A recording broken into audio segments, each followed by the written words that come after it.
It is Tuesday, July 21, 2026, and this is The High Road, Logistics and Leadership.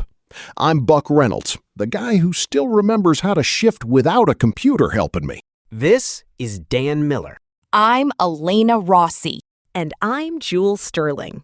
We have a great show for you today. Yesterday, we were talking about the rise of agent robots and that Supreme Court ruling on Liberation Day tariffs. Well, it's a whole different ballgame today because the world's literally catching fire again. Look, yesterday was just the warm-up. Today is the actual game, and the scoreboard is flashing red everywhere. It's definitely a pivot, right? We're looking at a map that's changing every 6 hours, and it's stressing my clients out to no end. My thing is the physical reality check. All that cool tech we discussed yesterday doesn't mean much if the trucks can't get across the border or the tankers are being shot at in the strait. You aren't kidding, Elena. Look, top of the pile today is the Middle East. Iran and the Houthis have essentially put a closed sign on the Strait of Hormuz and the Bab el-Mandeb. It's a total chokehold. It's worse than a chokehold, Dan. The IRGC is saying the strait is under management, which is just fancy talk for pay up or get hit. CENTCOM has been striking them for 10 nights straight, and now Iran is aiming at radar sites in Kuwait and Bahrain. And the Houthis aren't just playing around in the Red Sea anymore. They've announced a total blockade of Saudi ports. Right? That's 12% of global trade just, poof, vanished. I have retail clients who are literally watching their Q3 inventory sit on ships that are being told to turn around. Bottom line, if you're a ship owner right now, you're either crazy or you're the Sinocore group. They're offering crew members a 6-month salary bonus for a single 30-day run through Hormuz. A captain can make over $100,000 in a month. Well, I don't care how many roses I can buy with $100,000.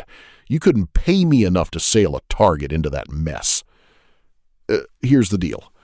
We're seeing dark transits spiking because nobody wants to be on the radar. Actually, turning off your AIS is a massive insurance liability. If I may, it creates a blind spot for indemnity. You get hit while dark, and the underwriters are going to have a field day denying that claim. And it's hitting the household names now.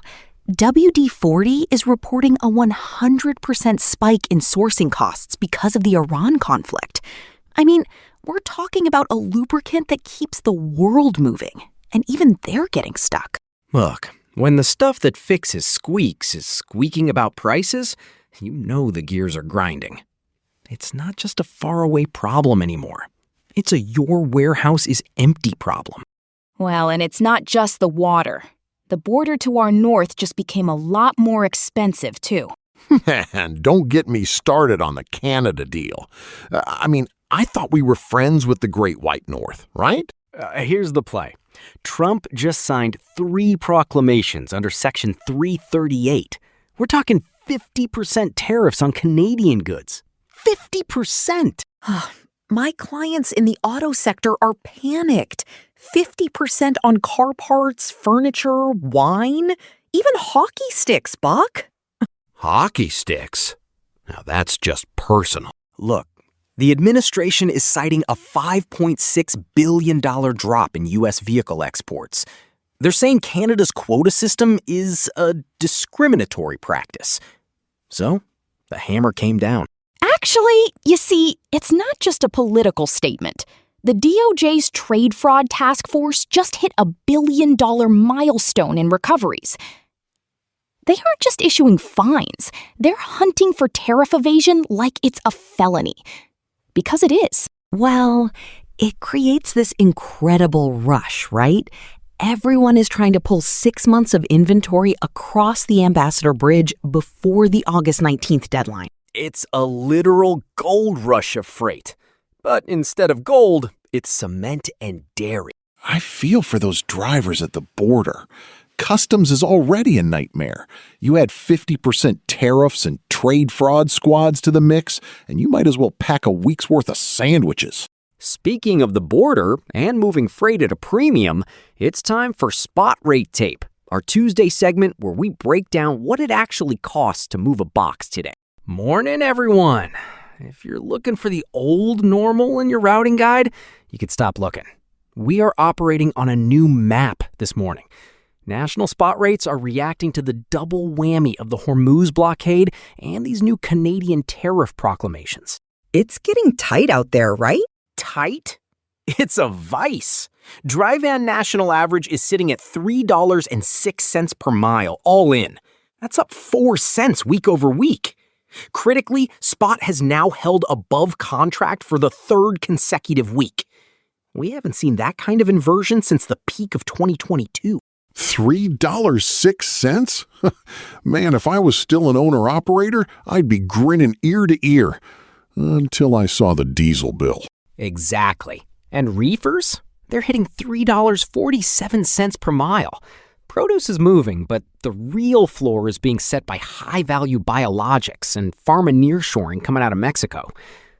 Flatbed is the one that really blows my hair back.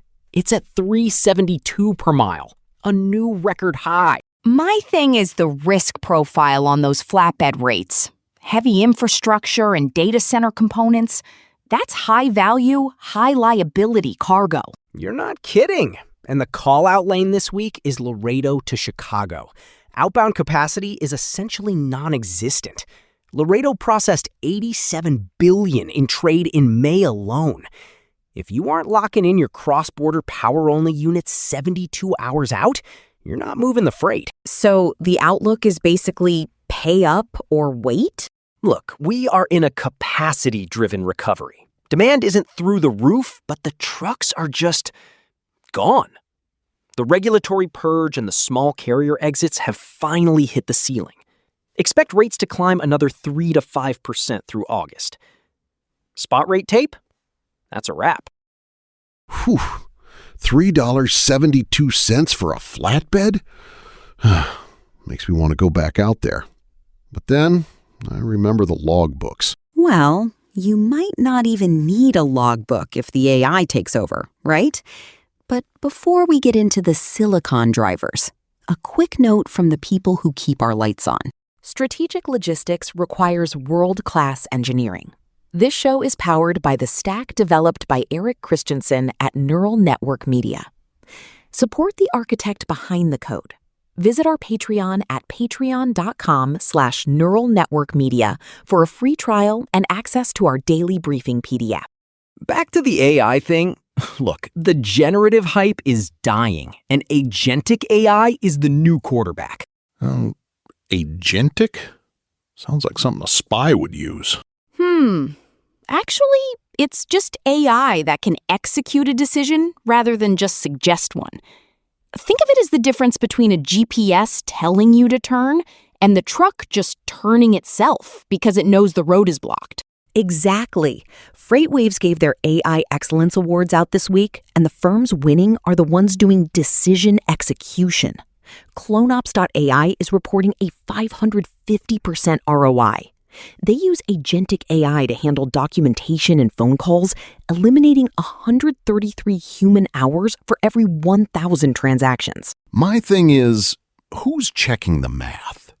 If the AI decides to reroute my freight to a warehouse that doesn't exist because of a glitch, I'm the one looking like an idiot. Well, and that's why companies are moving to custom models. They're realizing that general LLMs, like your standard chatbots, don't have the context of carrier relationships. You can't just Google your way through a supply chain disruption. Right. Pallet's CEO said this week that general models are insufficient. The industry is building private brains. Mature AI users are seeing a 12% drop in costs. That's real money. It's about being operationally durable. If your AI can predict a disruption in Hormuz and autonomously rebook onto a different lane before the rate spike, that's a competitive advantage you can't ignore. Maybe. But as long as human error is involved, I'm watching the liability. Speaking of human error, or just flat-out crime, did you see the federal crackdown on CDL mills? Oh, I saw it. It's about time. DHS and the DOT are teaming up to investigate 75 schools for fraud. 75? That's a whole lot of bad paperwork. Actually, you see, it's part of a larger regulatory purge. They just dismantled a billion-dollar cargo theft network. Abdullah Anwar was extradited from Qatar to face charges. $1 billion?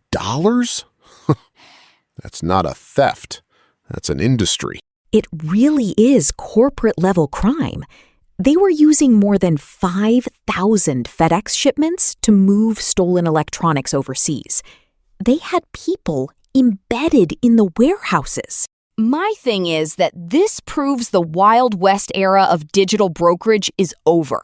You can't just trust a digital carrier packet anymore. If your driver got his CDL from a mill and your cargo is being stolen by an insider, your risk management has failed completely. Bottom line, compliance is no longer a check-the-box exercise. It's a survivability requirement. Shippers are going to start demanding to see the digital breadcrumbs of every person touching their freight. Well, they should. Here's the deal. If you can't vouch for the guy behind the wheel, you don't belong in this business. I don't care how many agentic brains you have in the office. It's that two-speed economy we're seeing, right? Industrial demand is surging because of data center builds, up 18% year over year, while retail and consumer goods are sort of limping. Look, if it's for an AI data center, it's moving on a flatbed at a premium. If it's an RV or a lawnmower, it's sitting in a warehouse. So we're building robot brains, and they're the only ones keeping the freight moving? That's some irony for you. Well, it's not just irony. It's a strategy. ADM just appointed a new COO, Jeff Rowe, specifically to focus on biofuel sovereignty and resilience. The C-suite is becoming a geopolitical office. They're actually calling them chief geopolitical officers now in some sectors. 73% of supply chain leaders say they're completely transforming their operating models because just-in-time is dead.